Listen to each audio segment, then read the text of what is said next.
নমস্কাৰ স্বাগত মিত্ৰৰ বাতৰিলৈ ষ্টুডিঅ'ত মই প্ৰাঞ্জল ধন দাবীৰ অভিযোগত কপিছে বিৰোধীৰ ভেটি ৰাজ্যৰ বিৰোধী দলসমূহৰ বিৰুদ্ধে উত্থাপন হৈছে ইটোৰ পিছত সিটো ধন দাবীৰ অভিযোগ কয়লা ব্যৱসায়ৰ পৰা ধন দাবীৰ অভিযোগ উত্থাপন হৈছে ইজনৰ পিছত সিজন বিৰোধী ৰাজনৈতিক নেতাৰ কিছুদিন পূৰ্বে সিপিআইএমৰ বিধায়ক মনোৰঞ্জন তালুকদাৰৰ বিৰুদ্ধে ধন দাবীৰ অভিযোগ উত্থাপন হৈছিল মনোৰঞ্জন তালুকদাৰৰ ভাইৰেল ফোন কল সকলোৱে গম পোৱাৰ পিছত বিধানসভাও উত্তাল কৰি তুলিছিল ধন দাবী প্ৰসংগই এইবাৰ ধন দাবীৰ অভিযোগ উত্থাপন হৈছে প্ৰদেশ কংগ্ৰেছৰ সভাপতি ভূপেন কুমাৰ বৰাৰ বিৰুদ্ধে ভূপেন বৰাৰ নামত এজন লোকে এজন কয়লা ব্যৱসায়িক ধন দাবী কৰাৰ অডিও ভাইৰেল হৈছে সামাজিক মাধ্যমত ভূপেন বৰাই এই অভিযোগ অস্বীকাৰ কৰিছে মনোৰঞ্জন তালুকদাৰেও অভিযোগ অস্বীকাৰ কৰিছিল অভিযুক্তই ভাইৰেল অডিও ৰেকৰ্ডিংসমূহ মিছা বুলি অভিযোগ খণ্ডন কৰিলেও ইটোৰ পিছত সিটো ফোন কল ভাইৰেল হোৱাটোৱে কিহৰ ইংগিত দিছে সেয়া ৰহস্যজনক বিষয়টো পৰৱৰ্তী সময়ত ভূপেন বৰাই বা কংগ্ৰেছ দলে আৰু চৰকাৰে কি ধৰণে গ্ৰহণ কৰে তাৰ ওপৰতে নিৰ্ভৰ কৰিব বিৰোধীৰ ভৱিষ্যত আগন্তুক পঞ্চায়ত নিৰ্বাচনৰ কুচকাৱাজৰ মাজতে ভূপেন বৰাৰ নামত ধন দাবীৰ এই ভিডিঅ' ভাইৰেল হোৱাৰ পিছত কংগ্ৰেছৰ মজিয়াত লাগিছে হাহাকাৰ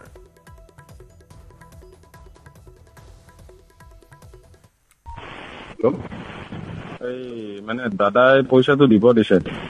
দাদা মানে ভূপেন দা দাদা হয় দাদা মানে পেমেন্টটো কৰিব লাগিব মানে কথাটো হ'ল এইকেইটা আমাৰ চাপ্লাই বহুত বৰ বেয়া চলি আছে মই দি দিম দিয়ক এই ইলেকশ্যনৰ আগে মই গোটেই পেমেণ্ট কৰি দি দিম চাওক দাদা মই কথাখিনি বুজিছো কিন্তু দাদাই মোক একেবাৰে একদম ষ্ট্ৰিক্টলি কৈ দিছে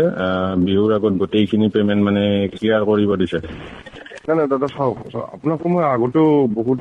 দিছো বা আজি কোনো ধোৱা যিকোনো অনুষ্ঠানতে মই কিবা নহয় কিবা এটা দিয়ে দিওঁ এইকেইটা অলপ মানে আমাৰ বিজনেছ অকণমান ক্ৰাইচিছ চলি আছে আপুনি এইটোতো গম পাইছে কয়লা এইটোতো জানে মই গম পাইছো কিন্তু আপুনি মীৰা বাইদেউৰ এই পাৰ্চনেল প্ৰগ্ৰেমটোতো পইচাখিনি দিলে ন দাদা এইটো মই গম পাইছো সেইটো বাইদেউ পাৰ্চনেল দাদা সেইটো আপুনি নালাগে ঠিক আছে দাদা হ'ব মানে ইলেকশ্যনৰ আগত মই ফুল পেমেণ্ট কৰি দিম বাৰু এইটো টেনশ্যন ল'ব নালাগে আৰু নাই মানে যোৱাকালি যিটো এই ৰাভা হাছঙৰ মানে ৰিজাল্টৰ পিছত দাদাৰ একেবাৰে একদম খং উঠি আছে গতিকে আপুনি মানে 75% পেমেণ্ট আজি ক্লিয়াৰ কৰিবই লাগিব মানে মই সেইটো মই পিছত বুজাব নোৱাৰিম আৰু দাদা চাওক আজিতো 70% ইমানটো দিয়া সম্ভৱ নহ'ব দাদা তেতিয়াহ'লে আৰু উপায় নাই তেতিয়াহ'লে আৰু প্ৰেছ মিট মাতি পিনে আপোনাৰ নামটো মই এক্সপ'জ কৰিব মানে এটা অডিঅ' মোৰ নাম সংযোজন কৰি কাৰোবাৰ কথোপকথন ভাইৰেল হৈ আছে আজি আমাৰ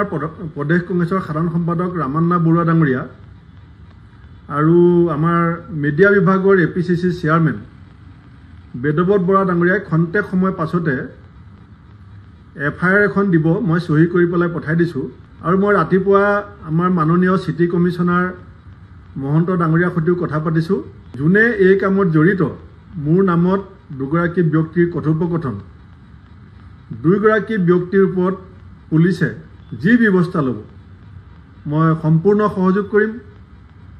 আৰু এতিয়া AI যুগ আৰ্টিফিচিয়েল ইণ্টেলিজেন্সৰ যুগ গতিকে এইটো সঁচা নে মিছা মই নাজানো কিন্তু এই বিষয়বিলাকৰ লগত কোনোদিনেই জড়িত হোৱাৰ কোনো প্ৰশ্ন নাহে গতিকে পুলিচে যাতে এই কথোপকথনত জড়িত ব্যক্তি দুজনক বিচাৰি উলিয়ায় আৰু সঁচি যিটো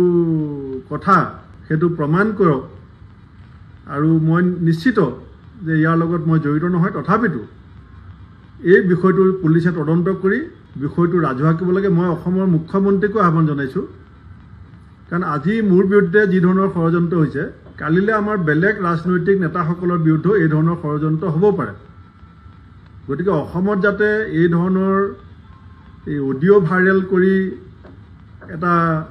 মিছাকে এটা বিতৰ্কত এজন নেতাক সাঙুৰিবৰ কাৰণে কোনো সাহস কৰিব নোৱাৰে তাৰ কাৰণে এই ভিডিঅ'টোৰ ক্ষেত্ৰত কঠোৰতম ব্যৱস্থা দোষীক বিচাৰি দোষী যোনেই হওক দোষীক বিচাৰি শাস্তি দিবৰ কাৰণে মই মুখ্যমন্ত্ৰী ডাঙৰীয়াকো আহ্বান জনাইছোঁ বিৰোধীৰ প্ৰত্যেকজন বিধায়কে দুমুখীয়া নীতি বা প্ৰত্যেকজন নেতাই দুমুখীয়া নীতি অৱলম্বন কৰি আছে। মনোৰঞ্জন তালুকদাৰ ডাঙৰীয়াই বিধানসভাত প্ৰমাণ হৈ গ'ল জল পটকৈ। আমাতকৈ তেখেতসকলৰ কেইখন ট্ৰাক গৈছে, কোন ইয়াত জড়িত আছে, কোনে কিমান টকা পইচা পাইছে, একদম বিতং কৈছে। কালি সন্মানীয় সভাপতি ভূপেন বৰা ডাঙৰীয়াৰ সপক্ষে হওক বিপক্ষে হওক এটা ভিডিঅ' ভাইৰেল হৈছে। কিন্তু মই এটা কথা আচৰিত পালোঁ যে ভিডিঅ'টোত মই এটা কথা খুব সূক্ষ্ম দৃষ্টিৰে মই চালোঁ, যিজন ব্যক্তিৰ লগত কথোপকথন হৈছে, যোনে টকাৰ দিম বুলি কৈছে, সেই ব্যক্তিজনৰ যদি ভাষ্য শুনে বা ভাষা যদি শুনে, দক্ষিণ কামৰূপৰ লগত থকা এজন ব্যক্তি যেন লাগে। ৰাভা হাছং দক্ষিণ কামৰূপত ইলেকশ্যন হৈ গৈছে। ব্যক্তিজন চব ঠাইতে, সকলো ঠাইতে স্থানীয় কিছুমান ভাষা আছে। কামৰূপৰ ভাষা বেলেগ, মঙলদৈৰ ভাষা বেলেগ, নলবাৰীৰ ভাষা বেলেগ, কিন্তু দক্ষিণ কামৰূপৰ পৰা কথা কোৱা যেন লাগিছে। আৰু মোৰ লাগিছে যে সঁচা কথা ওলাইছে যেন, আচল স্বৰূপ এটা ওলোৱা যেন এটা প্ৰকাশ হৈছে। মই ভূপেন বৰা ডাঙৰীয়াক কৈছোঁ যে এনেকুৱা দুমুখীয়া নীতি আপোনালোকে কিয় কৰে? চিণ্ডিকেটৰ নামটো আমাক দিয়ে, কিন্তু কামটো কৰে আপোনালোকে। আৰু এনেকৈ বিজেপি চৰকাৰখনক তেখেতসকলে বদনাম কৰি নিজে সভাপতি পদত থাকি যদি ইমান নিম্ন খাপৰ কাম কৰিবলৈ গৈছে, এইটো অতিকৈ গৰিহণাৰ যোগ্য। যদি এই দুগৰাকী ব্যক্তি সঁচাকৈয়ে হয়, তেন্তে তেওঁলোকে আজিলৈকে যে বিভিন্ন কথাবিলাক কৈ বিভিন্ন মানুহবিলাকক দুৰ্নীতি সম্পৰ্কে যিবিলাক মানুহক পাঠ দি আছিলে, এই কথাবিলাক কোৱাৰ তেওঁলোকৰ যুক্তিযুক্ততা আৰু এতিয়া গৈ নাথাকিবগৈ। কিন্তু আমি শুনা পাইছোঁ যে দুয়োগৰাকী ব্যক্তিয়ে ইতিমধ্যে আইনৰ ওচৰ চাপিছে, যে তেওঁলোকে কথাখিনি নাই কোৱা বুলি তেখেতলোকে আগবঢ়া বুলি আমি গম পাইছোঁ। কিন্তু আচলতে কথাখিনি ওলাল ক'ৰ পৰা? যদি নহয় তো আইনে নিশ্চয় এইটো প্ৰমাণ কৰিব। কিন্তু এতিয়া আমি সেইখিনি প্ৰমাণ হোৱালৈকে আমি কিন্তু সাংঘাতিক ধৰণে সন্দেহৰ আৱৰ্তত দুয়োগৰাকী ব্যক্তি সোমাই যোৱা আমি দেখিবলৈ পাইছোঁ। অসমৰ ছ'চিয়েল মিডিয়াই হওক, আমাৰ সংবাদ জগতেই হওক, কথাখিনি ইতিমধ্যে আলোচনা হৈছে। গতিকে আমি কংগ্ৰেছ দলৰ দুয়োগৰাকী নেতাৰ যদি এই মানে গোটেই নেক্সাছটোৰ লগত যদি জড়িত হৈ যায়, তেতিয়াহ'লে কয়লা ব্যৱসায়ৰ লগত যে কংগ্ৰেছ দলো জড়িত আছে, এই কথাটো কিন্তু প্ৰমাণিত হৈ গুচি যাব। ভূপেন বৰা, মীৰা বৰঠাকুৰে কয়লা ব্যৱসায়িক ধন দাবী কৰা অডিঅ' ভাইৰেল হোৱা সন্দৰ্ভত হাতীগাঁও আৰক্ষী থানাত প্ৰদেশ কংগ্ৰেছে দাখিল কৰিছে এজাহাৰ। মহিলা কংগ্ৰেছৰ সভানেত্ৰী মীৰা বৰঠাকুৰ, সাধাৰণ সম্পাদক ৰামান্না বৰুৱা আৰু বেদব্ৰত বৰাই দাখিল কৰে এজাহাৰ। এই কাম কোনে কৰিছে আৰক্ষীক তদন্ত কৰি উলিয়াবলৈ প্ৰদেশ কংগ্ৰেছে দাখিল কৰে এজাহাৰ। সমগ্ৰ বিষয় উল্লেখ কৰি মুখ্যমন্ত্ৰীলৈ মেইল কৰা বুলিও জনায় কংগ্ৰেছ নেত্ৰী মীৰা বৰঠাকুৰে।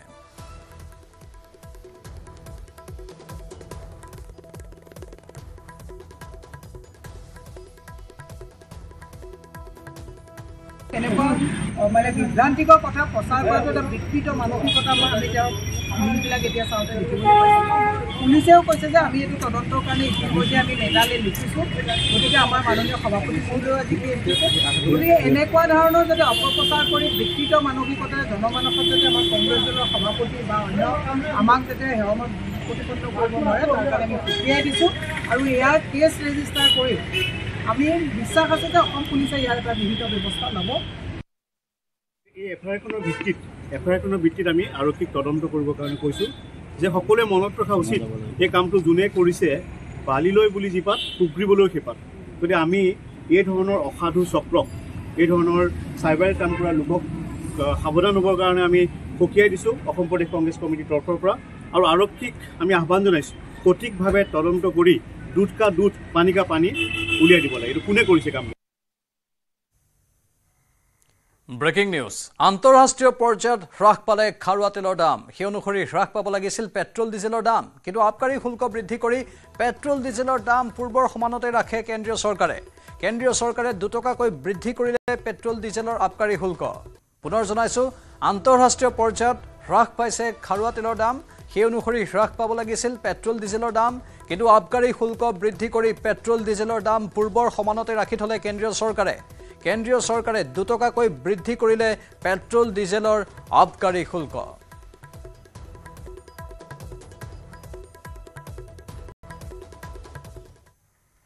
বিহালীৰ বৰজাৰণীত অবৈধ বালিমহলে খন্দা গাঁতত পৰি এগৰাকী কিশোৰীৰ মৃত্যু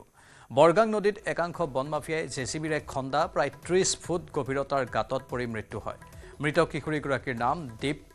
খটিৱালা বুলি জানিব পৰা গৈছে মৃত কিশোৰীগৰাকীৰ ঘৰ তিনিখুটিৰ মিলনপুৰত দুই বন্ধুৰ সৈতে বৰগাং নদীত গা ধুবলৈ গৈছিল সেই সময়তে গভীৰ গাঁতত পৰি মৃত্যু হয় কিশোৰীগৰাকীৰ এই নাতিবিলাক আছিলে মোৰ নাতি হয় ছোৱালীফালৰ নাতি সিহঁতে মানে স্কুল পঢ়ি থকা ল'ৰা আপোনাৰ 9 বছৰৰ ল'ৰা 15 বছৰৰ ল'ৰা সেই তেখেতৰ মানে গা ধুবলৈ গৈছিলে তিনিজন ল'ৰাই গা ধুব যাওঁতে একজন গা ধুওঁতে তাতে পৰি গ'ল কিজানি মৰি গ'ল দুজনটো পলাই গ'ল তাৰ এই জেচিবিয়ে খুন্দা বহুত বিয়াকৈ খুন্দা আছিলে সেইকাৰণে এই খুন্দাৰ কাৰণে আজি অদ্ভুতৰ কাৰণে এইটো মানে বস্তুটো বহুত মানুহ মৰাপি হৈছে তাতে 2-3 বাৰ হ'ল মৰিছে বুলি কৈ আছে মানুহে আমাৰ নাতি পিতাতে গ'ল আৰু কিমানজন যাব যেনেকুৱা গড্ডা খুন্দিছে এইটো মানে চৰকাৰ ফালৰ পৰা কি কৰিব লাগিব চাই দিব লাগিব আৰু আমাৰ ক্ষতিপূৰণ দিব লাগিব ফৰ্চ এৰিয়াই হ'ব বা কোনে হ'ব আমাক মানে ক্ষতিপূৰণ লাগে আমাৰ নাতি গৈছে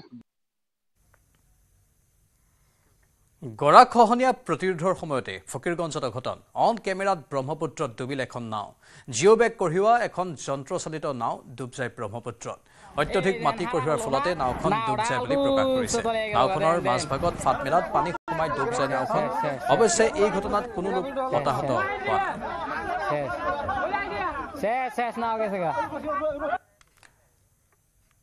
নাও দুৰ্ঘটনাৰ খবৰ গৰাখহনীয়া প্ৰতিৰোধৰ সময়তে ফকীৰগঞ্জত এই অঘটন সংঘটিত হ'ল কিছু দৃশ্য দেখুৱাইছো অন কেমেৰাত ব্ৰহ্মপুত্ৰত ডুবিল এখন নাও জিঅ'বেগ কঢ়িওৱা এখন যন্ত্ৰচালিত নাও কেনেধৰণে ব্ৰহ্মপুত্ৰত ডুব গ'ল এয়া চাওক দৃশ্যবোৰ অত্যধিক মাটি কঢ়িওৱাৰ ফলতে নাওখন ডুব যায় বুলি প্ৰকাশ কৰা হৈছে নাওখনৰ মাজভাগত ফাট মেলাত পানী সোমাই ডুব যায় নাওখন অৱশ্যে সৌভাগ্যৰ বিষয় যে ঘটনাত কোনো লোক হতাহত হোৱা নাই নাওড়া তোলাইলো নাওড়া দেখেন এই নাওড়া তোলাইলো এই দেখেন হারা হলো না নাওড়া আলগু তোলাই গেল দেখেন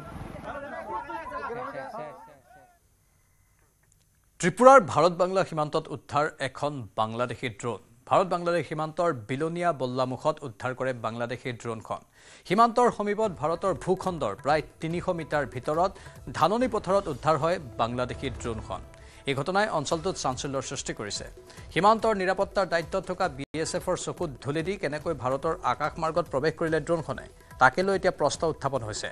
ত্ৰিপুৰা আৰক্ষীয়ে ড্ৰোনখন উদ্ধাৰ কৰি পৰীক্ষা কৰাত বাংলাদেশৰ ড্ৰোন বুলি নিশ্চিত হয়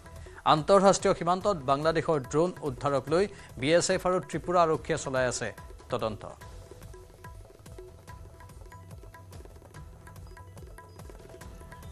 সকালে 8টার দিকে একটা খবর গেছে যে বল্লামুখা সাদর মজুমদার এক্স পুলিশের হাবিলদার তাদের বাড়ির কাছাকাছি জমিতে একটা ড্রোন ক্যামেরা পাওয়া গেছে তারপরে খবর পাই আমরা আইছি আইয়া আমরা ওই ড্রোন ক্যামেরাটা পাইছি এটা এখানে আওয়ার পরে আমরাও জানতে পারছি যে এটা কয়েকদিন ধরে এদিকে ঘুরতে আছে তো এর আগে আমরা নলেজে আইছে না তো এটা সন্দেহজনক যে এটা হয়তো বাংলাদেশে হইতে পারে বিষয়টা হচ্ছে সকাল 7টার দিকে আর কি আজকে সকাল 7টার দিকে আমাদের জমি বর্গা চাষ করে গোপাল পাল ও জমিতে গিয়া এটা জমিতে পাইছে ড্রোন ক্যামেরা তো আমাদের কাছে নিয়ে এসেছে তারপর আপনাদের থানাতে যোগাযোগ করলাম এটা কি জিনিস তো বুঝতে পারতেছি না অত সম্ভবত ড্রোন ক্যামেরা কিন্তু 7-8 দিন আগে এই ক্যামেরাটা এই দিক দিয়ে সকালবেলা আসে কোন জায়গায় পড়ছে টড়ছে এটা জানি না হয়তো এই ডে হইতে পারে এমন আর কি এটা কোনখানের মনে হইতেছে আপনার এখান থেকে বাংলাদেশ সীমানা কতটুকু বেশি না কত 1-1.5 ফলম আচ্ছা কি মনে হইতেছে এটা বাংলাদেশের মনে হইতেছে ৰঙালী বিহুৰ পূৰ্বে গ্ৰাহকৰ ওপৰত মাধমাৰ 50 টকাকৈ বৃদ্ধি ৰন্ধন গেছ চিলিণ্ডাৰৰ দাম প্ৰতিটো চিলিণ্ডাৰৰ দাম 902 টকালৈ বৃদ্ধি পূৰ্বে প্ৰতিটো চিলিণ্ডাৰৰ দাম আছিল 852 টকা দাম বৃদ্ধিৰ পৰা ৰেহাই নাপালে উজ্জ্বলা আঁচনিৰ চিলিণ্ডাৰেও পেট্ৰলিয়াম আৰু প্ৰাকৃতিক গেছ মন্ত্ৰালয়ৰ মন্ত্ৰীৰ ঘোষণা পুনৰবাৰ জনাইছো ৰঙালী বিহুৰ পূৰ্বে গ্ৰাহকৰ ওপৰত মাধমাৰ পৰিছে 50 টকাকৈ বৃদ্ধি পাইছে ৰন্ধন গেছ চিলিণ্ডাৰৰ দাম প্ৰতিটো চিলিণ্ডাৰৰ দাম 902 টকালৈ বৃদ্ধি পাইছে। পূৰ্বে প্ৰতিটো চিলিণ্ডাৰৰ দাম আছিল 852 টকা। দাম বৃদ্ধিৰ পৰা ৰেহাই নাপালে আনকি উজ্জ্বলা আঁচনিৰ চিলিণ্ডাৰেও। পেট্ৰলিয়াম আৰু প্ৰাকৃতিক গেছ মন্ত্ৰালয়ৰ মন্ত্ৰীৰ এই ঘোষণা। পূৰ্বৰ 505 টকাৰ পৰা 553 টকালৈ বৃদ্ধি কৰা হৈছে উজ্জ্বলা আঁচনিৰ চিলিণ্ডাৰৰ দাম। আমাৰ জ্যেষ্ঠ সাংবাদিক নৱজিৎ ভাগৱতী আছে ফোন লাইনত। নৱজিৎ, বৰ গুৰুত্বপূৰ্ণ খবৰ ৰঙালী বিহুৰ পূৰ্বে। হয় প্ৰাঞ্জল, অতি গুৰুত্বপূৰ্ণ খবৰ যে 50 টকাকৈ দাম বৃদ্ধি কৰিছে ঘৰুৱা যি LPG চিলিণ্ডাৰ আছে, ৰন্ধন গেছ, ঘৰুৱা ৰন্ধন গেছৰ মূল্য অৰ্থাৎ 14.2 কেজি যিটো ঘৰুৱা চিলিণ্ডাৰ আছে LPG চিলিণ্ডাৰ, তাৰ 50 টকালৈ দাম বৃদ্ধি কৰা হৈছে। আৰু অসমত এই চিলিণ্ডাৰটোৰ দাম কাইলৈৰ পৰা কিনিব লাগিব 903 টকাকৈ। অৱশ্যে তাৰে যিসকলে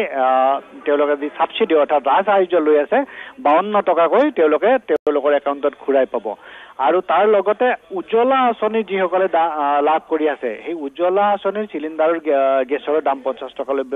টকাকৈ বৃদ্ধি হ'ব। আৰু যিসকলে উজ্জ্বলা আঁচনিৰ 503 টকা দাম আছিল সেই 503 টকাৰ দামৰ চিলিণ্ডাৰৰ মূল্য এতিয়া হ'ব 553 টকা, অৰ্থাৎ 553 টকাত তেওঁলোকে কিনিব লাগিব। অৰ্থাৎ কেন্দ্ৰীয় পেট্ৰলিয়াম মন্ত্ৰী হৰদীপ সিং পুৰীয়ে এই কথা ঘোষণা কৰিছে। আজি দিল্লীত এখন সংবাদমেল অনুষ্ঠিত হৈছিল আৰু সেই সংবাদমেলতে হৰদীপ সিং পুৰীয়ে ঘোষণা কৰিছে যে এই ৰন্ধন গেছৰ মূল্য 50 টকাকৈ বৃদ্ধি হোৱাৰ কথাটো। তাৰ লগতে অৰ্থাৎ আগষ্ট মাহৰ পৰা যোৱা 2024 চনৰ আগষ্ট মাহৰ পৰা দাম বৃদ্ধি হোৱা নাছিল আৰু এই ৰন্ধন গেছৰ মূল্য, আৰু তাৰ পৰিৱৰ্তে অৰ্থাৎ 1 এপ্ৰিলৰ পৰা এই চলিত বৰ্ষৰ 1 এপ্ৰিলৰ পৰা এটা কথা কৈছিল যে অইল মাৰ্কেটিং কোম্পানীসমূহক তেওঁলোকৰ LPG চিলিণ্ডাৰৰ প্ৰাইচৰ ক্ষেত্ৰত কিছু সীমাবদ্ধতা আনিছিল। অৰ্থাৎ 19 কেজি চিলিণ্ডাৰ কমাৰ্চিয়েল চিলিণ্ডাৰৰ দাম বৃদ্ধি কৰিছিল, কিন্তু ঘৰুৱা চিলিণ্ডাৰৰ দাম বৃদ্ধি কৰা নাছিল। কিন্তু শেহতীয়াকৈ যি সিদ্ধান্ত গ্ৰহণ কৰিছে এই সিদ্ধান্ত অনুসৰি ঘৰুৱা চিলিণ্ডাৰ অৰ্থাৎ 50 টকাকৈ দাম বৃদ্ধি কৰাৰ সিদ্ধান্ত ললে কেন্দ্ৰীয় চৰকাৰে। উজ্জ্বলা আঁচনিৰ চিলিণ্ডাৰৰ দামো আপুনি কৈছে ইতিমধ্যে। আঁচনি চিলিণ্ডাৰৰ দামো বৃদ্ধি হ'ব 50 টকাকৈ। অৰ্থাৎ পূৰ্বে যিমান দামত কিনি আছিল, পূৰ্বে 503 টকাকৈ কিনি আছিল আৰু সেই 503 টকাৰ সলনি 553 টকা হ'ব উজ্জ্বলা আঁচনিৰ দাম, উজ্জ্বলা আঁচনিৰ LPG চিলিণ্ডাৰৰ দাম, যিটো 14.2 কেজি আমি সাধাৰণতে যি আমাৰ অসমৰ লোকসকলে ঘৰুৱা চিলিণ্ডাৰ ব্যৱহাৰ কৰি আহিছে সেই ঘৰুৱা চিলিণ্ডাৰৰ ক্ষেত্ৰত এই দাম বৃদ্ধি প্ৰযোজ্য হ'ব। সাধাৰণতে কমাৰ্চিয়েল অৰ্থাৎ ব্যৱসায়িক ভিত্তিত চিলিণ্ডাৰসমূহৰ দাম উঠানমা কৰি আহিছিল, ঘৰুৱা চিলিণ্ডাৰৰ দাম বৰ বিশেষ ইফাল সিফাল কৰা নাছিল। কিন্তু কেন্দ্ৰীয় চৰকাৰে শেহতীয়াকৈ এই সিদ্ধান্ত লৈছে আৰু কেন্দ্ৰীয় পেট্ৰলিয়াম মন্ত্ৰী হৰদীপ সিং পুৰীয়ে আজি এই কথা ঘোষণা কৰিছে। এয়া আছিল আমাৰ নিউজ এডিটৰ নৱজিৎ ভাগৱতী, ধন্যবাদ জ্ঞাপন কৰিছোঁ। ঢেকিয়াজুলিৰ 3 নম্বৰ চিতলমাৰীত পুনৰ প্ৰশাসনৰ উচ্ছেদক লৈ উত্তেজনা। দেওবাৰৰ পৰা প্ৰশাসনে JCB আৰু ট্ৰেক্টৰেৰে চলাইছিল উচ্ছেদ অভিযান। আজি প্ৰশাসনে শ আৰক্ষী বাহিনী লৈ অভিযান চলাবলৈ যাওঁতে একাংশই বাধা প্ৰদানক লৈ উত্তেজনাৰ সৃষ্টি হয়। ঢেকিয়াজুলিৰ ৰাজহ চক্ৰ বিষয়াৰ উপস্থিতিত পৰিস্থিতি নিয়ন্ত্ৰণ হয়। পৰৱৰ্তী সময়ত উল্লেখযোগ্য যে 2022 চনৰ ছেপ্টেম্বৰ মাহত বৃহৎ উচ্ছেদ অভিযান হৈছিল। পৰৱৰ্তী সময়ত উচ্ছেদিত ভূমিত মুখ্যমন্ত্ৰীয়ে ভূমি পূজন কৰিছিল। 50 মেগাৱাটৰ সৌৰশক্তি প্ৰকল্পৰ প্ৰায় 700 বিঘা মাটি মুকলি কৰিবলৈ উচ্ছেদ অভিযান চলায়। প্ৰকল্পৰ চাৰিসীমাৰ দেৱাল নিৰ্মাণৰ বাবে চলোৱা উচ্ছেদ অভিযানৰ সময়তেই উত্তেজনাৰ সৃষ্টি হয়।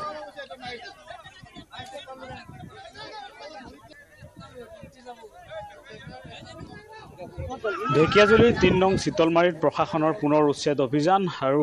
প্ৰশাসনৰ যি উচ্ছেদ অভিযান চলিছে এই উচ্ছেদ অভিযানক বাধা দিছে একাংশ লোকে। ইয়াকে লৈ এক উত্তেজনাই বিৰাজ কৰিছে। আমি পোনে পোনে সেই দৃশ্যাংশ দেখুৱাম। 2022 চনত ইয়াত উচ্ছেদ অভিযান চলিছিলে আৰু ইয়াৰ পিছতে ইয়াতে যি চৰকাৰৰ সৌৰশক্তি প্ৰকল্পৰ নিৰ্মাণ কাৰ্য চলি আছিল এই স্থানত দেখা গৈছে আজি পুনৰ ইয়াত প্ৰশাসনৰ এক উচ্ছেদ অভিযান চলিছে। যোৱাকালিৰ পৰা চলিছে এই উচ্ছেদ অভিযান, কিন্তু আজি পুৱাৰ ভাগতে এনেধৰণে প্ৰশাসনৰ লোক ইয়াতে উচ্ছেদ অভিযান চলাবলৈ আহোঁতেই এনেধৰণে ইয়াৰ শ লোকে এনেধৰণে আগৰি ধৰিছে। তেওঁলোকে প্ৰশাসনৰ এই উচ্ছেদ অভিযানক বাধা দিয়া পৰিলক্ষিত হৈছে। ইয়াত আৰক্ষী বাহিনী এনেধৰণে মোতায়েন কৰা হৈছে। আমি দেখুৱাইছোঁ এক চিতলমাৰীত, ঢেকিয়াজুলিৰ যি 3 নং চিতলমাৰী, এই চিতলমাৰীত উচ্ছেদ অভিযানক লৈ এক উত্তেজনাই বিৰাজ কৰিছে। ইয়াত শ লোকে এনেধৰণে প্ৰশাসনৰ এই উচ্ছেদ অভিযানক বাধা দিয়া পৰিলক্ষিত হৈছে। মই দেখুৱাইছোঁ ইয়াত যিখন যিসকল লোকে খেতি বাতি কৰি আছিলে বিভিন্ন ধৰণৰ খেতি কৰি আছিলে ইয়াত 2022 চনৰ যি উচ্ছেদ অভিযানৰ পিছতেই ইয়াত প্ৰশাসনৰ 1000 হেক্টৰ বিঘা মাটিত ইয়াতে উচ্ছেদ অভিযান চলিছিলে আৰু ইয়াত চৰকাৰৰ এক সৌৰ শক্তি প্ৰকল্প নিৰ্মাণ কাৰ্য চলি আছে ইয়াৰ পিছতে ইয়াতে একাংশ লোকে আদালতৰ দ্বাৰস্থ হৈছিলে এই বিষয়টোক লৈ আৰু এই কেন্দ্ৰ কৰি ইয়াতে যিসকল লোক স্থানীয় লোকসকলে এনেধৰণে আজি প্ৰশাসনৰ এই উচ্ছেদ অভিযানক বাধা দিয়া পৰিলক্ষিত হৈছে মই দেখুৱাইছোঁ পোনে সেই দৃশ্যাংশ ইয়াতে শ লোক এনেধৰণে ইয়াতে এই প্ৰশাসনৰ যি উচ্ছেদ অভিযান এই উচ্ছেদ অভিযানক বাধা দিয়া পৰিলক্ষিত হৈছে ইয়াতে প্ৰশাসনৰ এয়া বুলডোজাৰ এনেধৰণে তেওঁলোকে আনিছে ইয়াত যিসকল লোকে ইয়াতে খেতি বাতি কৰি আছিলে তেওঁলোকৰ খেতি বাতি নষ্ট কৰিবলৈ প্ৰশাসনে এনেধৰণে পুৱাৰে পৰাই ইয়াতে উচ্ছেদ অভিযান আৰম্ভ কৰিছে যোৱাকালিৰে পৰা ইয়াতে উচ্ছেদ অভিযান চলি আছে আৰু আজি দিনটোতো প্ৰশাসনৰ ইয়াতে উচ্ছেদ অভিযান চলাৰ কথা আছিল কিন্তু এই মুহূৰ্তত আমি দেখুৱাইছোঁ এনেধৰণে ইয়াতে প্ৰশাসনৰ যি উচ্ছেদ অভিযান সেই উচ্ছেদ অভিযানক বাধা দিয়া পৰিলক্ষিত হৈছে ইয়াৰ যিসকল স্থানীয় লোকসকল আছে আৰু ৰাজচক্ৰৰ বিষয়া আছে ৰাজচক্ৰৰ বিষয়াই যিসকল লোক এই লোকসকলক আচলতে বুজোৱাৰ বাবে চেষ্টা কৰা পৰিলক্ষিত হৈছে আপোনালোকে এগ্ৰিকালচাৰখিনি কাটিব মানে কোড এপ্লাই কৰিছিলে হয় নে নহয় কোৰ্টে ক'লে যে ঠিকে আছে হয় খেতিয়ক মানুহ বাট বাৰে বাৰে খেতি কৰিব বাৰে বাৰে প্ৰজেক্টটো ডিলে কৰি থাকিব নোৱাৰিব নহয় আপোনালোকৰ হয় মই কৈ থাকোঁতে শুনিলোঁ আপোনালোকে কোৰ্টে আপোনালোকৰ কাৰণে 3 বছৰ টাইম দিছে প্ৰত্যেকবাৰ চাইছে আমাক কাম কৰিব মানা কৰি আছে সোমাবই দিয়া নাই আমি সোমাও নাই কামো কৰা নাই এইবাৰ কোৰ্টে কি অৰ্ডাৰ দিছে যে ঘৰবিলাক কেনেকৈ থাকিব আমি ঘৰত যোৱাও নাই আৰু আমাৰ বাউণ্ডাৰীটো ঘৰবিলাকৰ বাহিৰৰে ভিতৰৰ যিখিনি ঘৰ আছে সিহঁতক আমি শিফ্ট কৰাই দিম সিহঁতৰো ঘৰ নুচো আমি বাউণ্ডাৰী দিলেও সিহঁত ওলোৱা সোমোৱা চব কৰিব পাৰিব ঘৰৰ 1 চেণ্টিমিটাৰো নাযায় কাৰো সেইখিনি আমি পিছত ভিতৰত যিখিনি থাকিলে আমাৰ আৰু বাকীটো চব বাহিৰতে আছে ঘৰ বাহিৰতে ৰাখিছোঁ আমি বাউণ্ডাৰী তো সেইখিনি আমি শিফ্ট কৰাই দিম তেখেতসকলক কমপ্লিটলি এতিয়া স্যাৰ আমাক এই খেতিখিনি উঠাবৰ কাৰণে কমসে কম কাটক আজিৰ পৰা কাটক আমিও কাটো আপোনালোকো কাটক এতিয়া নহয় স্যার কাটিলে তো স্যার কিয় নহয় এতিয়া কাটিলে 15 দিন হলে কাটি গ'ল তাৰমানে মই আপোনালোকক কৈছোঁ শুনো আমিও এনেকৈ কাম কৰি দিম আমাৰ টাইম লাগিব ইমান ডাঙৰ এৰিয়া আমি 10-15 দিন কাটিব পাৰিম জানো নোৱাৰিম নহয় তো আপোনালোকে অলপ টাইম তেনেকৈ পাই যাব বাট আমাৰ কামটো আমি কৰি থাকিব লাগিব স্যাৰ এটা মানৱতাৰ কাৰণে আপুনি আপোনাকে কথাটো ক'লো আপুনি এই মানুহটো কাটিলে বান্ডাল দিলে এই মানুহটো আপুনি কি কৰিব সেই প্ৰজেক্টটোৰ কষ্ট 50 কোটি বাঢ়িব সেই পইচাটো কোনে দিব এই যে 3 বছৰ পেণ্ডিং হ'ল 3.5 কোটিৰ প্ৰজেক্টটো 500 কোটি হ'ল 150 কোটি বাঢ়িছে এই প্ৰজেক্টটো আপোনালোকে দিয়া নাই পইচা দিছে জানো ইমান হয় টাইম নাপায় অলৰেডি কাম হৈছে মই কৈছোঁ যে আজিৰ পৰা আমি এই 2 দিন কৰিলোঁ আপোনালোকে দেখাই পাইছে আপোনালোকে কিয় কথা নাই মইতো মেছেজ পঠাই আছিলোঁ এনেধৰণে ঢেকীয়াজুলি ৰাজচক্ৰৰ বিষয়ে উপস্থিত হৈছে এই ঘটনাৰ উচ্ছেদস্থলীত আৰু প্ৰশাসনৰ লোকে তেওঁলোকক বুজোৱাৰ বাবে চেষ্টা কৰিছে কাৰণ ইয়াত সৌৰ শক্তি প্ৰকল্প নিৰ্মাণ কাৰ্য চলি আছে আৰু সেইবাবে প্ৰশাসনে ইয়াতে পুনৰ এই উচ্ছেদ অভিযান চলাইছে আৰু এই উচ্ছেদ অভিযান চলাব যাওঁতে ইয়াত এইসকল লোকে বাধা প্ৰদান কৰিছে তেওঁলোকৰ অভিযোগ যে প্ৰশাসন বা চৰকাৰে ইয়াত তেওঁলোকক পুনৰ সংস্থাপন নিদিয়াকৈ কোনো ধৰণৰ উচ্ছেদ অভিযান চলাব নোৱাৰিব বুলি তেওঁলোকে অভিযোগ উত্থাপন কৰি এনেধৰণে বাধা আৰোপ কৰিছে আমি দেখুৱাইছোঁ ইয়াতে শ নিৰাপত্তাৰক্ষী মোতায়েন কৰা হৈছে ঢেকীয়াজুলিৰ 3 নং চিতলমাৰীত আজি পুৱাৰে পৰা ইয়াতে উচ্ছেদ অভিযান চলি আছে আৰু ইয়াতে উচ্ছেদ অভিযান চলাবলৈ প্ৰশাসনে যি আচলতে জেচিবি বুলডোজাৰ আজি তেওঁলোকে ইয়াতে অনা পৰিলক্ষিত হৈছে কিন্তু স্থানীয় যিসকল লোক তেওঁলোকে প্ৰশাসনৰ এই উচ্ছেদ অভিযানক বাধা দিয়া পৰিলক্ষিত হৈছে মই দেখুৱাইছোঁ এনেধৰণে ইয়াত 3 নং চিতলমাৰী ঢেকীয়াজুলিৰ 3 নং চিতলমাৰীত প্ৰশাসনৰ এই উচ্ছেদ অভিযানক বাধা দিয়াক কেন্দ্ৰ কৰি এক উত্তেজনা বিৰাজ কৰিছে আৰু ঘটনাস্থলীত ঢেকীয়াজুলি ৰাজচক্ৰৰ বিষয়া উপস্থিত হৈ এই সকল লোকক বুজোৱাৰ বাবে চেষ্টা কৰা পৰিলক্ষিত হৈছে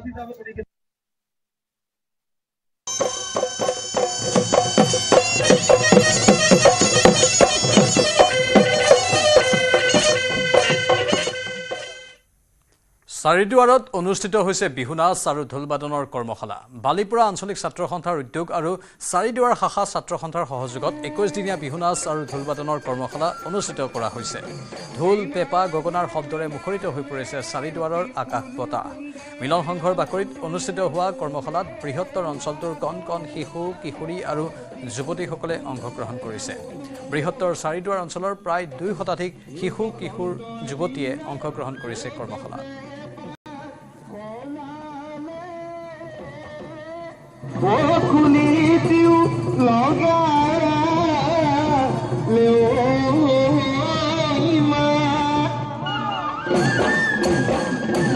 এই কিনো অসমীয়াৰ অ বিহুতি আহিলে অ গৰু চালে লগালে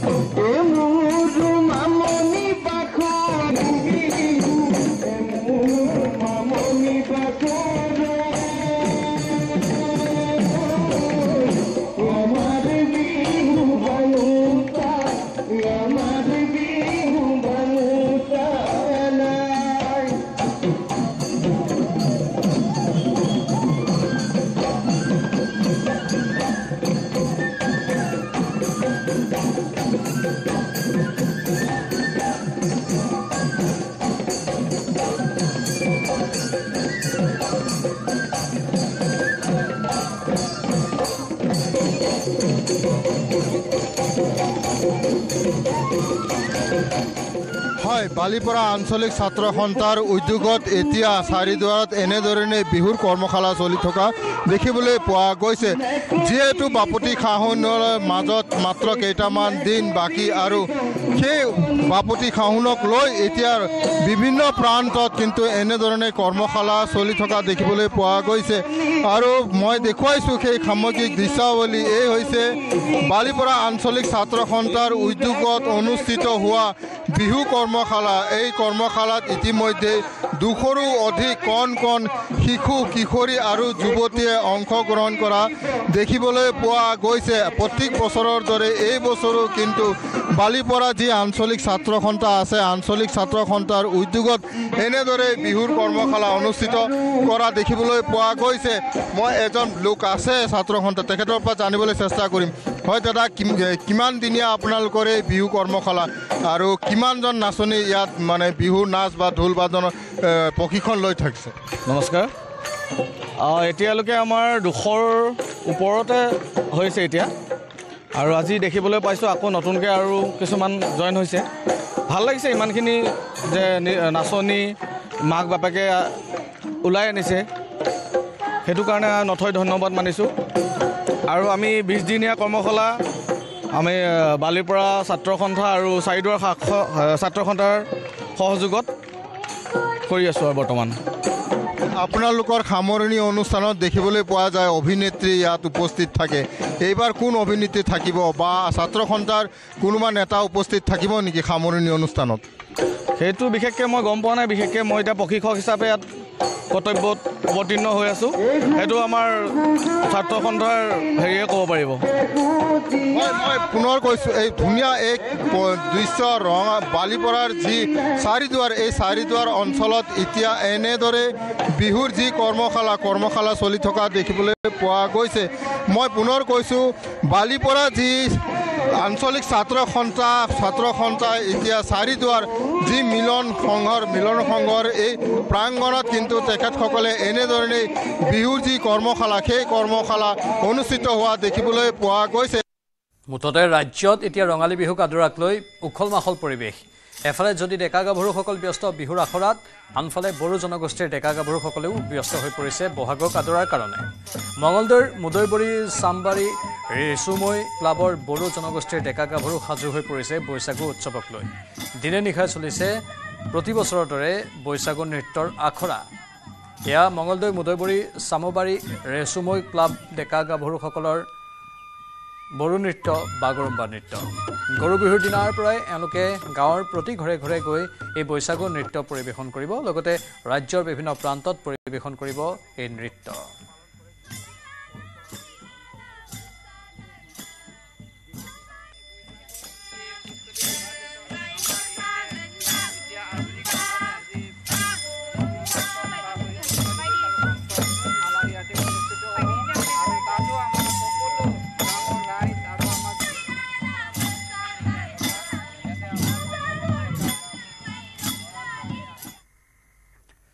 ৰঙালী বিহুৰ পূৰ্বে গ্ৰাহকৰ ওপৰত মাধমাৰ 50 টকাকৈ বৃদ্ধি পাইছে ৰন্ধন গেছ চিলিণ্ডাৰৰ দাম প্ৰতিটো চিলিণ্ডাৰৰ দাম 902 টকালৈ বৃদ্ধি পাইছে পূৰ্বে প্ৰতিটো চিলিণ্ডাৰৰ দাম আছিল 852 টকা দাম বৃদ্ধিৰ পৰা ৰেহাই নাপালে উজ্জ্বলা আঁচনিৰ চিলিণ্ডাৰেও পেট্ৰলিয়াম আৰু প্ৰাকৃতিক গেছ মন্ত্ৰালয়ৰ মন্ত্ৰীৰ এই ঘোষণা পূৰ্বৰ 550 টকাৰ পৰা 553 টকালৈ বৃদ্ধি পাইছে প্ৰতিটো উজ্জ্বলা আঁচনিৰ চিলিণ্ডাৰৰ দামও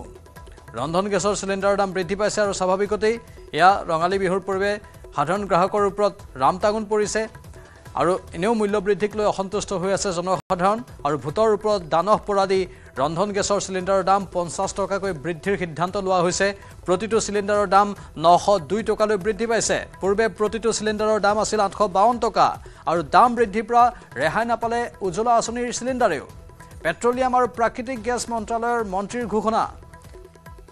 এতিয়া প্ৰতিটো চিলিণ্ডাৰৰ দাম 902 টকালৈ বৃদ্ধি পাইছে অৰ্থাৎ 902 টকাত সাধাৰণ গ্ৰাহকে প্ৰতিটো চিলিণ্ডাৰ ক্ৰয় কৰিব লাগিব ঘৰুৱা চিলিণ্ডাৰৰ দাম ইয়া 902 টকালৈ বৃদ্ধি পাইছে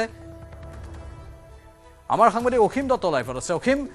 স্বাভাৱিকতে সাধাৰণ লোকৰ মাজত এটা প্ৰতিক্ৰিয়া হৈছে নিশ্চয় চাওক প্ৰাঞ্জল কেইটামান দিনৰ পূৰ্বে আমি খবৰ দিছিলোঁ যে 41 টকাকৈ হ্ৰাস পাইছে চিলিণ্ডাৰৰ মূল্য যিসমূহ বাণিজ্যিক চিলিণ্ডাৰ আছিল সেই চিলিণ্ডাৰসমূহত 41 টকাকৈ মূল্য হ্ৰাস কৰা হৈছিল কিন্তু তাৰ প্ৰায় 10টা দিন সম্পূৰ্ণ নহওঁতেই পুনৰবাৰ খবৰ আহিছে যে কাইলৈৰ দিনটোৰ পৰা পুনৰ যিসমূহ ঘৰুৱা চিলিণ্ডাৰ সেই চিলিণ্ডাৰসমূহৰ মূল্য বৃদ্ধি পাব আৰু 1 টকা 2 টকাকৈ নহয় সম্পূৰ্ণ 50 টকাকৈ আসলে বৃদ্ধি পাব এই চিলিণ্ডাৰসমূহৰ মূল্য গতিকে তাৰ এফালে যদি ৰঙালী বিহু কাটৰাৰ প্ৰস্তুতি চলিছে সেই সময়তে ঘৰুৱা চিলিণ্ডাৰসমূহৰ মূল্য বাণিজ্যিক চিলিণ্ডাৰৰ মূল্য হ্ৰাস কৰি ঘৰুৱা চিলিণ্ডাৰৰ মূল্য বৃদ্ধি কৰাৰ যি আসলে কাৰ্য এই কাৰ্য কিন্তু প্ৰতিগৰাকী লোকে গৰিহণা দিব বিচাৰিছে বা প্ৰতিগৰাকী লোকৰ মাজতে এই বিষয়টোক লৈ প্ৰতিক্ৰিয়াৰ সৃষ্টি হৈছে আৰু এই মুহূৰ্তত মই এটা গেছ এজেন্সিৰ যেহেতু গেছ এজেন্সিৰ চৌহদত উপস্থিত আছো কিন্তু গেছ এজেন্সিটোৰ লোকসকলক যেতিয়া আমি অফ কেমেৰাত তেওঁলোকক জানিব বিচাৰিছিলোঁ তেওঁলোকে পটিয়াকৈ কৈছে যে তেওঁলোকৰ হাতলৈ এই মুহূৰ্ত পৰ্যন্ত কোনো নটিছ অহা নাই তেওঁলোকে এই বিষয়ত কোনো ধৰণৰ তেওঁলোকে জ্ঞাত নহয় গতিকে কাইলৈৰ দিনটোৰ পৰাহে যেহেতু এই যি নতুন মূল্য এই নতুন মূল্য আসলে নিৰ্ধাৰণ কৰিব বা এই নতুন মূল্যৰ যি 50 টকাকৈ বৃদ্ধি হৈছে এই বৃদ্ধিৰ মূল্য কাইলৈৰ দিনটোৰ পৰা কাৰ্যকৰী হ'ব গতিকে স্বাভাৱিকতে প্ৰতিগৰাকী লোকৰ মাজতে কিন্তু প্ৰতিক্ৰিয়ামুখৰ এক পৰিৱেশ সৃষ্টি হোৱা দেখিবলৈ পোৱা গৈছে মই এই মুহূৰ্তত দেখুৱাইছো এটা গেছ এজেন্সি আছে আৰু সেই গেছ এজেন্সিটোত এই মুহূৰ্ত পৰ্যন্ত তেওঁলোকে খবৰ লাভ কৰা নাই বুলি তেওঁলোকে ক'ব বিচাৰিছে গতিকে কাইলৈ দিনটোৰ পৰা যেতিয়া এই মূল্য কাৰ্যকৰী হ'ব তাৰ পিছতে কিন্তু প্ৰতিগৰাকী গৃহিণীয়ে হওক বা প্ৰতিগৰাকী সৰ্বসাধাৰণ লোকৰ মাজত যে বিৰূপ এক প্ৰতিক্ৰিয়াৰ মুখৰ পৰিৱেশৰ সৃষ্টি হ'ব সেই কথা কিন্তু এই মুহূৰ্তত এক প্ৰকাৰ নিশ্চিত হৈ পৰিছে কাৰণ যদিহে বাণিজ্যিক চিলিণ্ডাৰৰ মূল্য হ্ৰাস কৰিছিল 41 টকাকৈ তেনেহলে ঘৰুৱা চিলিণ্ডাৰৰ মূল্য 50 টকাকৈ অৰ্থাৎ হ্ৰাস কৰা মূল্যতকৈ 9 টকা বেছি মূল্য আসলে পুনৰ কাৰ্যকৰী কৰাৰ দিশে আগবাঢ়িছে কেন্দ্ৰীয় চৰকাৰ গতিকে মই সেই বিষয়টোতে এগৰাকী লোক আছে মই তেওঁৰ পৰা জানিব বিচাৰিম দাদা চিলিণ্ডাৰৰ দাম বাঢ়িছে কি ক'ব মই একো নকয় এফালে আমি দেখুৱাইছো যেহেতু এই গেছ এজেন্সিৰ যিসকল লোক আছিল সেই লোকসকল ইতিমধ্যে আচলতে তেওঁলোকে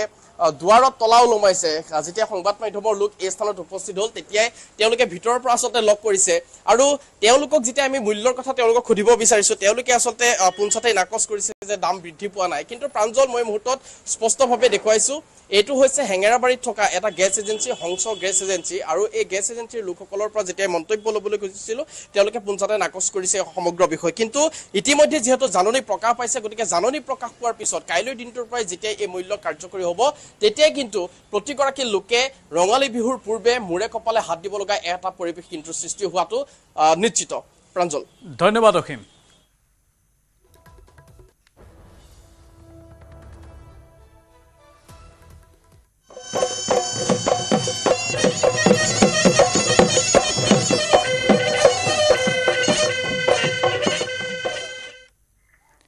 জুবিন গাৰ্গ সমালোচনা লোকশিল্পী হেম গগৈৰ বেলতলা বিহু কমিটিৰ সিদ্ধান্তক লৈ প্ৰতিক্ৰিয়া প্ৰকাশ কৰে লোকশিল্পীগৰাকীয়ে লাখ লাখ টকাৰ বিনিময়ত শিল্পীক আমন্ত্ৰণ জনোৱাতকৈ জনগোষ্ঠীয় সাংস্কৃতিক সমাৰোহ আয়োজন কৰাৰ আহ্বান জনায় লোক সংস্কৃতিৰ গৱেষকগৰাকীয়ে বেলতলা বিহু সমিতিৰ শেহতীয়া সিদ্ধান্তত সৰব হৈ পৰে হেম গগৈ কেৱল জুবিন গাৰ্গেহে বিহুত হিন্দী গীত গাব পাৰিব বুলি সংবাদমেলযোগে ঘোষণা কৰিছিল বেলতলা বিহু সমিতিয়ে হেম গগৈৰ মতে জুবিন গাৰ্গৰ সৈতে বেলতলা বিহু সমিতিৰ আছে গোপন বুজাবুজি অন্যথা কেৱল জুবিন গাৰ্গক বিহু মঞ্চত কিয় হিন্দী গীত পৰিৱেশনৰ অনুমতি দিলে বুলি প্ৰশ্ন উত্থাপন কৰিছে তেওঁলোকে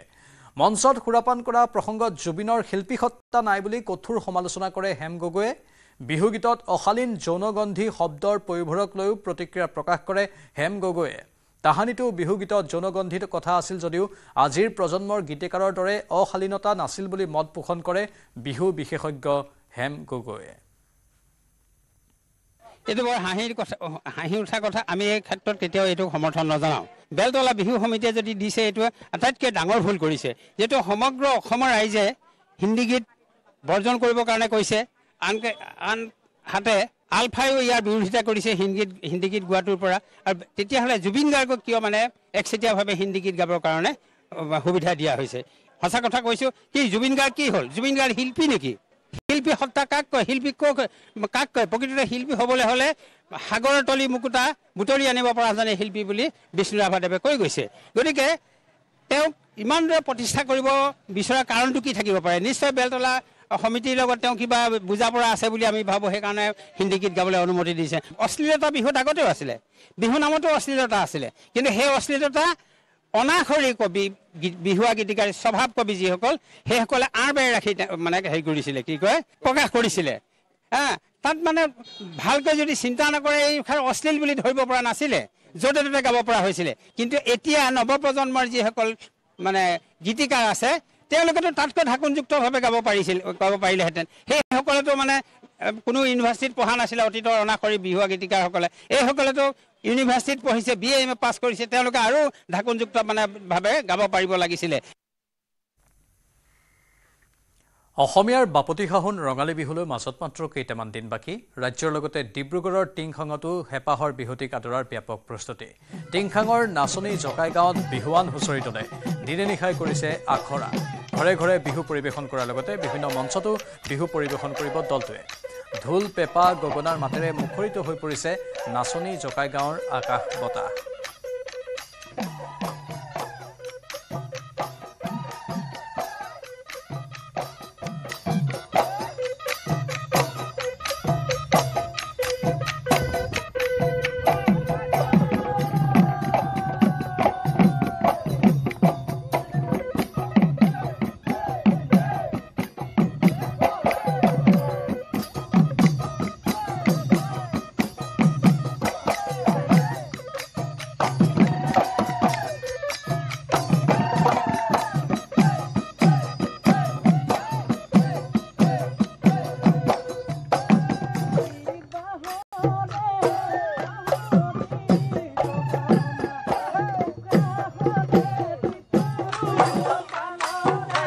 গাঁৱে ভূঞে এতিয়া বিহুৰ ব্যাপক প্ৰস্তুতি যেহেতু বিহুলৈ আৰু বেছি দিন নাই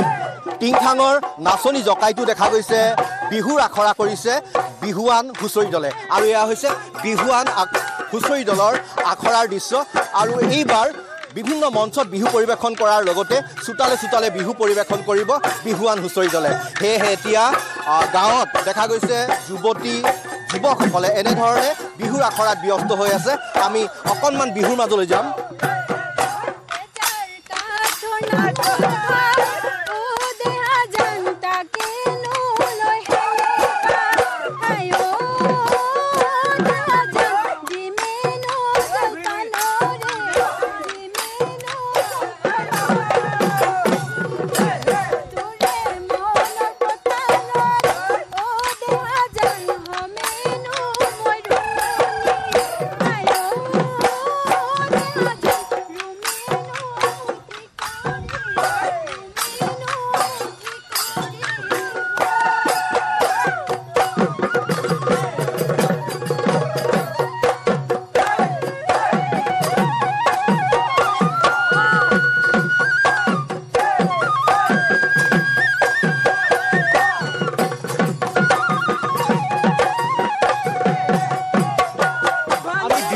কথা পাতিম যেহেতু কেইবাদিনৰ পৰা আখৰা কৰি থকা পৰিলক্ষিত হৈছে কিমান দিনৰ পৰা আখৰা চলি আছে আমাৰ আজি এমাহমান হৈছে আখৰা কৰা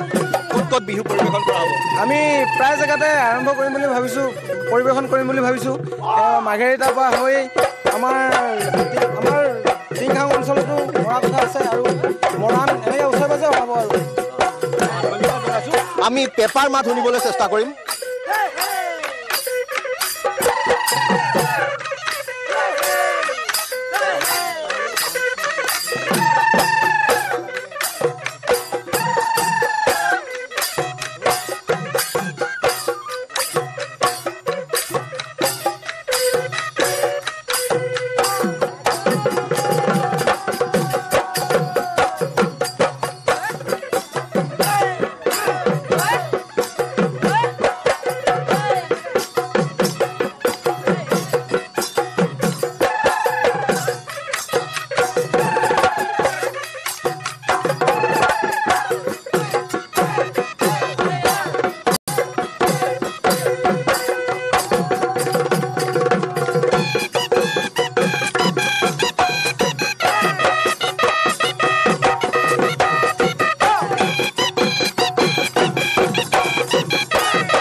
খিলঞ্জীয়া লোকৰ বুৎপত্তি থকা তেজপুৰৰ দ পৰ্বতীয়া দ বেচেৰিয়া আদি অঞ্চলৰ কথা ক'লে দেখা যায় জাতীয় স্বাভিমান বৰ্তি থকাৰ কথা বিহুৰ কথা পিছে আৰু সুকীয়া দ বেচেৰিয়াৰ একাংশ মহিলাই সুন্দৰ প্ৰাকৃতিক পৰিৱেশত পৰম্পৰা ৰক্ষা কৰি পৰিৱেশন কৰা জেং বিহু প্ৰত্যক্ষ কৰিলে হয়তো আপোনাৰো মন পুলকিত হৈ উঠিব চাওক আমাৰ হেমন্তৰ এক ৰিপৰ্ট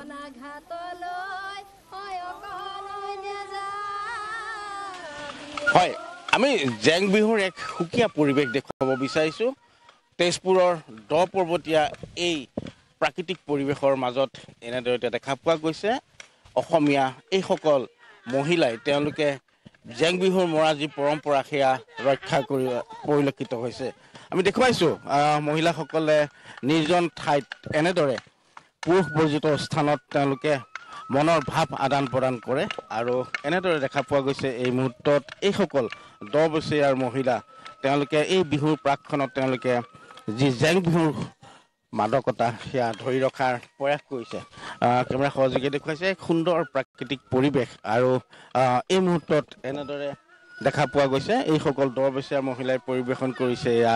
জেং বিহু আমি দেখুৱাইছোঁ জেং বিহুৰ এই পৰিৱেশ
হয় এনেদৰে এতিয়া এইসকল মহিলাই ঘৰৰ দহুবন কাটি কৰি হ'লেও তেওঁলোকে যি জেং বিহুৰ পৰম্পৰা সেয়া ধৰি ৰখাৰ প্ৰয়াস কৰিছে আৰু বিহুটিৰ প্ৰাকখনত তেওঁলোকে এনেদৰে অনুশীলন অব্যাহত ৰাখিছে আমি দেখুৱালোঁ তেজপুৰ দ বেচেৰিয়াৰ পৰা এই পৰিৱেশ ধন্যবাদ হেমন্ত মুঠতে ৰঙালী বিহুলৈ এতিয়া সকলো সাজু হৈছে ৰাজ্যৰ চৌদিশে ৰঙালী কাদৰাৰ এয়া ব্যাপক প্ৰস্তুতি মৰিয়নীটো দেখিবলৈ পোৱা গৈছে বিহুৰ উৎসাহ ঢোলৰ গুমগুমনি আৰু পেপাৰ মাতত উখল মাখল মৰিয়নীৰ অসম নাগালেণ্ড সীমান্ত বীৰ লাচিত সেনা অসম মৰিয়নী আঞ্চলিক আৰু বিহু সুৰক্ষা সমিতি তিতাবৰ জিলাৰ উদ্যোগত অসম নাগালেণ্ড সীমান্তৱৰ্তী জংঘল ব্লক উচ্চ মাধ্যমিক বিদ্যালয়ৰ প্ৰাংগণত 10 দিনীয়াকৈ আয়োজন কৰা বিহু নাচ আৰু ঢোলবাদন কৰ্মশালাৰ সফল সামৰণি পৰে কৰ্মশালাত শতাধিক ছাত্ৰ ছাত্ৰীয়ে অংশ লয়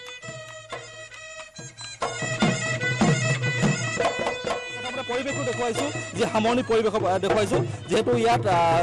কৰ্মকৰ যি আচলতে শিশুৰ পৰা আদি কৰি যি আচলতে ইয়াত যুৱক যুৱতীয়ে বিহু নাচ প্ৰশিক্ষণ তেওঁলোকে গ্ৰহণ কৰিলে ঢোল বাদনৰ প্ৰশিক্ষণ গ্ৰহণ কৰিলে আৰু আজি সামৰণি পৰিছে সামৰণিৰ দিনা এনেদৰে তেওঁলোকে দেখিছে এই বিহু নাচিবৰ কাৰণে সাজু হৈ আছে এই কণ কণ মইনা মইনী এনেদৰে সাজু হৈ আছে বিহু নাচ বৰ্তমান আৰম্ভ হ'বলৈ লৈছে বা বিহু নাচ দেখুৱাব বিচাৰিছোঁ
অভিজ্ঞতা আছে আপোনালোকৰ কিমান দিনৰ কৰ্মশালা চলিছিলে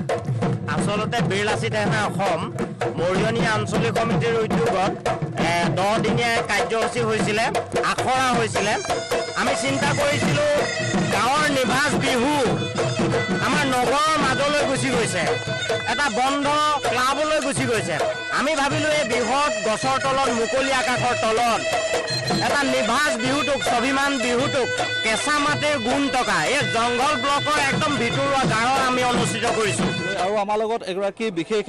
নাচনি আছে এসময়ৰ জাজিপৰীয়া বিহু দলৰ এগৰাকী খুব জনপ্ৰিয় বিহুৱতী জ্ঞানশ্ৰী আছে তুমি প্ৰশিক্ষণৰ লগত জড়িত হৈ আছিলা আৰু আজি ইয়াত সামৰণি পৰিছে কি ক'বা কেনেকুৱা চলিছে বা বিহু আয়োজন বিহুৰ আয়োজন যথেষ্ট ভাল চলিছে হ'লেও অসমবাসীৰ ৰাইজক মোৰ ফালৰ পৰা আগন্তুক ৰঙালী বিহুৰ হিয়া ভৰা শুভেচ্ছা জনাইছোঁ আৰু প্ৰতি বছৰৰে এইবোৰ বহাগ বিহু আহিছে বিহু আহিলেতো বিহু লাগিবই যিহেতু নাচনী মানুহ গতিকে যথেষ্ট ভাল লাগিছে আৰু আমাৰ কণ নাচনীকেইজনীও বহুত ধুনীয়াকৈ সুন্দৰভাৱে এইকেইটা দিন যথেষ্টখিনি কষ্টৰ মাজেৰে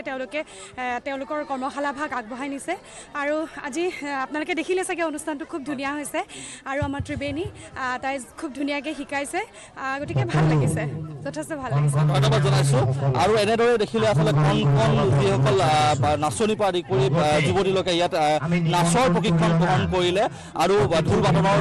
যিসকল কিশোৰ আছিলে বা চেমনি আছে তেওঁলোকে ঢোল বাদনৰ শিক্ষা ল'লে আৰু বীৰলাচিত সেনাৰ আৰু বিহু সুৰক্ষা সমিতিয়ে নিভাঁজ যি প্ৰকৃত বিহুৰ যিটো ঠাঁচটো ৰাখি তেওঁলোকে আচলতে এই অসম নাগালেণ্ড সীমান্তৰ শেষ প্ৰান্তত আচলতে তেওঁলোকে এই বিহু কৰ্মশালা আয়োজন কৰিছিল আৰু আজি সামৰণি পৰিছে আৰু সমগ্ৰ ৰাজ্যৰ লগতে এই মৰিয়নি অঞ্চলটো আচলতে এনেদৰে বিহুক আদৰাৰ ৰঙালী বিহুক আদৰাৰ প্ৰস্তুতি চলি আছে আখৰাৰ ইতিমধ্যে মই পৰিৱেশটো আপোনালোকক দেখুৱালোঁ আৰু এনেদৰেই দেখিবলৈ পোৱা গ'ল যে অসম নাগালেণ্ড সীমান্ততো বিহুৰ কেনেধৰণৰ আয়োজন চলিছে অখিল গগৈ কেৱল কংগ্ৰেছক সহায় কৰিব লাগিব তাৰ পাছত অখিল গগৈৰ আৰু কাম নাই কংগ্ৰেছে সদায় এনে কাম কৰি আহিছে কংগ্ৰেছে এনে মনোভাৱ এৰিব লাগিব এই মন্তব্য বিধায়ক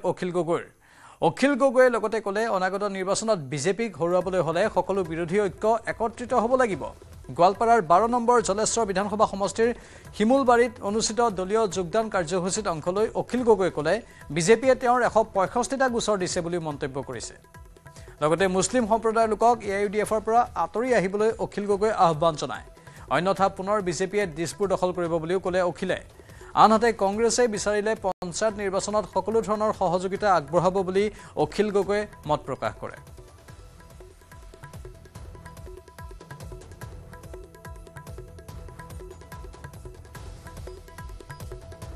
সদায় নিজৰ কাৰণে চোৱা আৰু আন সকলোকে আঁতৰ কৰা এই নীতি লোৱাৰ কাৰণে সদায় লোকচানত পৰিছে আৰু সেইকাৰণে আজিৰ দিনটোত মই আকৌ এবাৰ ক'ব খুজিছোঁ যে আমাৰ পঞ্চায়ত নিৰ্বাচনত ৰাইজৰ দলে লিমিটেড বা সীমিত চিটত অংশগ্ৰহণ কৰিব আৰু য'ত আমাৰ চিটত অংশগ্ৰহণ কৰিব তাৰ কাৰণে আমি কেম্পেইন কৰিম বাকী যদি কংগ্ৰেছ দল বা অসম জাতীয় পৰিষদে আমাক কেম্পেইন কৰিবলৈ মাতে তেতিয়াও CPIM বা CPI MLA বা CPI দলে আমাক কেম্পেইন কৰিবলৈ মাতে তেতিয়াও আমি যাম আৰু আমি যাতে বিৰোধী পক্ষ জয়ী হওঁ আৰু বিজেপি আৰু AGPয়ে যাতে কেতিয়াও সুবিধা নাপায় তাৰ কাৰণে চেষ্টা কৰিম আৰু লগতে এই মুহূৰ্ততো মই কংগ্ৰেছক বাৰম্বাৰ অনুৰোধ কৰিছোঁ আহক আমি সকলোৱে পঞ্চায়ত নিৰ্বাচনটো একেলগে আপোনালোককে বেছিভাগ চিট দিম আপোনালোককে আমি বেছিভাগ চিট দিম কিন্তু আপোনালোকক চিট দিয়াৰ পাছত আমি আপোনালোকৰ হৈ কেম্পেইন কৰিম আৰু তেতিয়া আপোনালোকৰ ফলাফল ভাল হ'ব কিন্তু আপোনালোকে অকলে খাম বুলি ভাবি থাকিলে কিন্তু 2026ৰ কাৰণে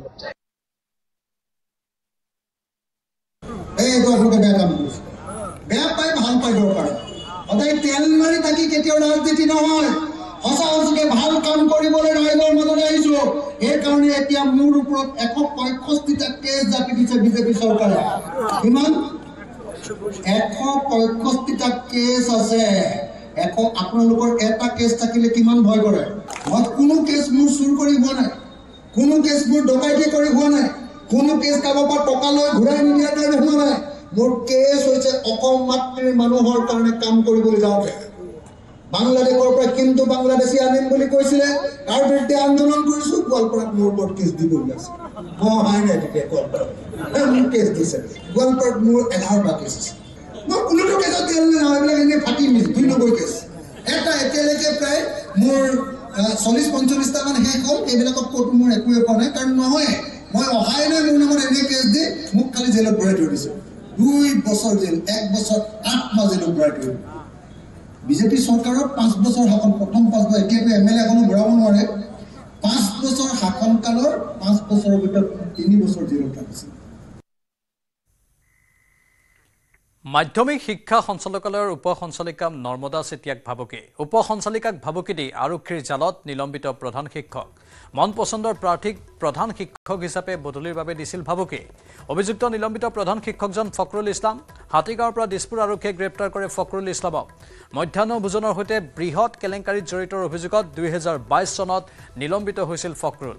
কৰিমগঞ্জৰ আসিমিয়া উচ্চতৰ মাধ্যমিক বিদ্যালয়ৰ প্ৰধান শিক্ষক আছিল ফখৰুল এই ঘটনা সন্দৰ্ভত উপ সঞ্চালিকা নৰ্মদা চেতিয়াই ভগদত্তপুৰ আৰক্ষী চকীত দাখিল কৰিছিল এজাহাৰ সেই এজাহাৰৰ ভিত্তিত দিছপুৰ থানাত 307/25 নম্বৰত গোচৰ ৰুজু কৰা হয় অভিযুক্ত ফখৰুলৰ বিৰুদ্ধে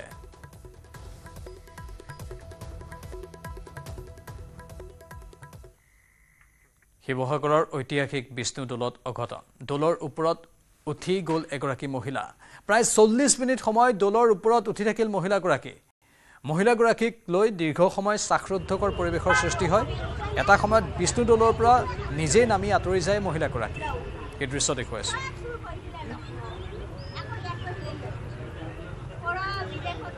শিৱসাগৰৰ ঐতিহাসিক বিষ্ণু দৌলত এই অঘটন সংঘটিত হৈছে দৌলৰ ওপৰত উঠি গ'ল এইগৰাকী মহিলা প্ৰায় 40 মিনিট সময় এনেধৰণে দৌলৰ ওপৰত উঠি থাকিল সেই মহিলাগৰাকী কিন্তু কি কাৰণত মহিলাগৰাকী উঠি গৈছিল স্পষ্ট হোৱা নাই মহিলাগৰাকীক লৈ দীৰ্ঘ সময় শ্বাসৰুদ্ধকৰ পৰিৱেশৰ সৃষ্টি হয় চাওক পৰিৱেশটো কেনে এক অৱস্থা হৈছিল তাত আৰু সকলোৰে মাজত আতংকৰ সৃষ্টি হৈছিল কিবা কাৰণত যদি মহিলাগৰাকী তাৰ পৰা পৰি যায় কেনে এক অঘটন সংঘটিত হ'ব তাকো ঐতিহাসিক বিষ্ণু দৌলত যি এই বিষ্ণু দৌলৰ মেৰামতিৰ কাম চলি থকা বাঁহ সেই বাঁহত উঠি গ'ল এই মহিলাগৰাকী আৰু সময়ে সময়ে যিহেতু এই ঐতিহাসিক চিহ্নবোৰৰ মেৰামতি কৰা হয় আৰু সেই কামেই কৰি থকা হৈছে তাত আৰু তেতিয়াই হঠাৎ এই মহিলাগৰাকী ওপৰলৈ উঠি যোৱা দেখিবলৈ পোৱা গ'ল এটা সময়ত অৱশ্যে নিজেই তেওঁ নামি আহে আৰু আঁতৰি যায় কিন্তু ওপৰত থকা সময়ত তেওঁ কিবা কথা কৈ আছিল সেইখিনি অৱশ্যে অস্পষ্ট ৰূপত শুনিবলৈ পোৱা গৈছিল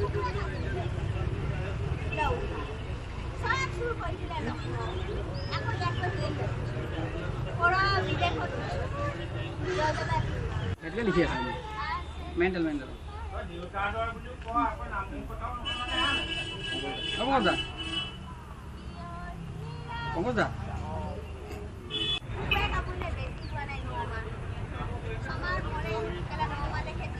একাংশ লোকে সন্দেহ প্ৰকাশ কৰিছে যে মহিলাগৰাকীয়ে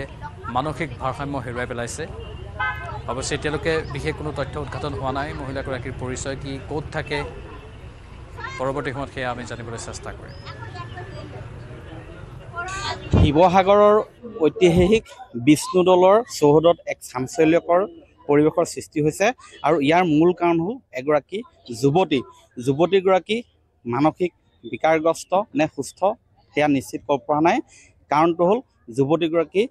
বিষ্ণু দৌলৰ ওপৰত উঠি আছে মই সেয়া দেখিছোঁ কেইবা ফুট উচ্চতাৰ ওপৰত এয়া দেখিছে বিষ্ণু দৌলৰ ওপৰত উঠি গৈছে এই বিষ্ণু দৌলত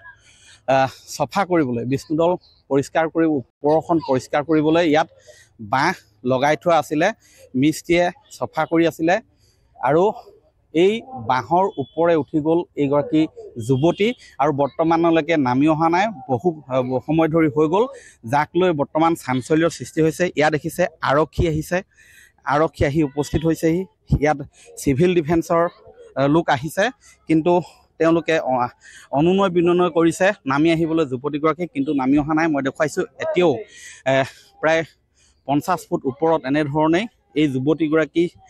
তাত উঠিছে এয়া মই দেখুৱাই আছোঁ যে এই সন্দৰ্ভত মই জানিবলৈ চেষ্টা কৰিম এইখিনিতে আৰক্ষী আছে মই তেওঁলোকৰ পৰা জানিবলৈ চেষ্টা কৰিম দাদা কিমান সময় হ'ল মই এতিয়া জাষ্ট আহি পাইছোঁহে এতিয়া হয় কি বুলি সন্দেহ কৰিছে মানে এতিয়া একো গম পোৱা নাই এতিয়ালৈকে এতিয়া আমি নমাবলৈ চেষ্টা কৰি আছোঁ কিমান সময় হ'ল বুলি কৈছে এতিয়া মই আহি পোৱা 15 মিনিটমান হৈছে তাৰ আগৰ পৰাই উঠি আছে তেনেকৈ সময় হৈছে এতিয়া বাতৰিৰ পৰা বিদায় লোৱাৰ নমস্কাৰ